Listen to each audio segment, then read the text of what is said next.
شروع اللہ کا نام لے کر جو بڑا مہربان نہایت رحم والا ہے۔ اے پیغمبر صلی اللہ علیہ وآلہ وسلم، لوگوں سے کہہ دو کہ میرے پاس وحی آئی ہے کہ جنوں کی ایک جماعت نے اس کتاب کو سنا تو کہنے لگے کہ ہم نے ایک عجیب قرآن سنا جو بھلائی کا رستہ بتاتا ہے، سو ہم اس پر ایمان لے آئے، اور ہم اپنے پروردگار کے ساتھ کسی کو شریک نہیں بنائیں گے، اور یہ کہ ہمارے پروردگار کی شان بہت بلند ہے، وہ نہ بیوی رکھتا ہے نہ اولاد، اور یہ کہ ہم میں سے کوئی بے وقوف اللہ کے بارے میں جھوٹ گھڑتا ہے، اور ہمارا یہ خیال تھا کہ انسان اور جن اللہ کی نسبت جھوٹ نہیں بولیں گے، اور یہ کہ بعض بنی آدم بعض جنات کی پناہ لیا کرتے تھے تو اس سے ان کی سرکشی اور بڑھ گئی تھی، اور یہ کہ ان کا بھی یہی اعتقاد تھا جس طرح تمہارا تھا کہ اللہ کسی کو نہیں زندہ کرے گا، اور یہ کہ ہم نے آسمان کو ٹٹولا تو اس کو مضبوط چوکیداروں اور انگاروں سے بھرا ہوا پایا،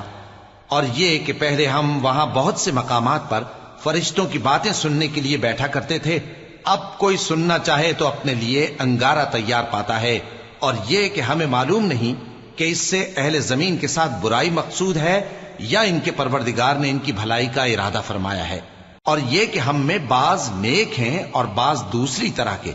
ہمارے کئی طرح کے مذہب ہیں، اور یہ کہ ہم نے سمجھ لیا ہے کہ ہم زمین میں خواہ کہیں ہوں اللہ کو ہرا نہیں سکتے اور نہ بھاگ کر اس کو تھکا سکتے ہیں، اور جب ہم نے ہدایت کی کتاب سنی اس پر ایمان لے آئے، سو جو شخص اپنے پروردگار پر ایمان لاتا ہے تو اس کو نہ نقصان کا خوف ہے نہ کسی طرح کے ظلم کا، اور یہ کہ ہم میں بعض فرما بردار ہیں اور بعض نافرمان ہیں، تو جو فرما بردار ہوئے وہ سیدھے رستے پر چلے، اور جو نافرمان ہوئے وہ دوزخ کا ایندھن بنے۔ اور اے پیغمبر صلی اللہ علیہ وآلہ وسلم، یہ بھی ان سے کہہ دو کہ اگر یہ لوگ سیدھے رستے پر رہتے تو ہم ان کے پینے کو بہت سا پانی دیتے تاکہ اس سے ان کی آزمائش کریں، اور جو شخص اپنے پروردگار کی یاد سے منہ پھیرے گا وہ اس کو سخت عذاب میں داخل کرے گا، اور یہ کہ مسجدیں خاص اللہ کی ہیں تو اللہ کے ساتھ کسی اور کی عبادت نہ کرو، اور جب اللہ کے بندے یعنی یہ پیغمبر صلی اللہ علیہ وآلہ وسلم اس کی عبادت کو کھڑے ہوئے تو کافر ان کے گرد ہجوم کر لینے کو تھے۔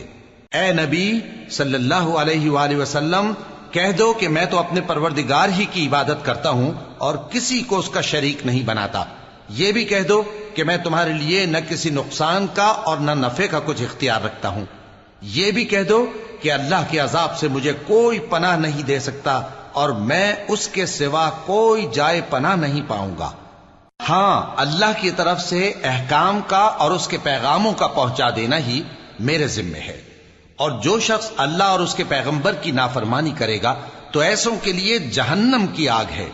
وہ ہمیشہ ہمیشہ اس میں رہیں گے، یہاں تک کہ جب یہ لوگ وہ دن دیکھ لیں گے جس کا ان سے وعدہ کیا جاتا ہے، تب ان کو معلوم ہو جائے گا کہ مددگار کس کے کمزور ہیں اور شمار کن کا تھوڑا ہے۔ کہہ دو کہ جس دن کا تم سے وعدہ کیا جاتا ہے میں نہیں جانتا کہ وہ عنقریب آنے والا ہے یا میرے پروردگار نے اس کی مدت دراز کر دی ہے، وہی غیب کا جاننے والا ہے، سو کسی پر اپنے غیب کو ظاہر نہیں کرتا، ہاں جس پیغمبر کو پسند فرمائے اور اس کو غیب کی باتیں بتا دے تو اس کے آگے اور پیچھے نگہبان مقرر کر دیتا ہے تاکہ معلوم فرمائے کہ انہوں نے اپنے پروردگار کے پیغام پہنچا دیے ہیں،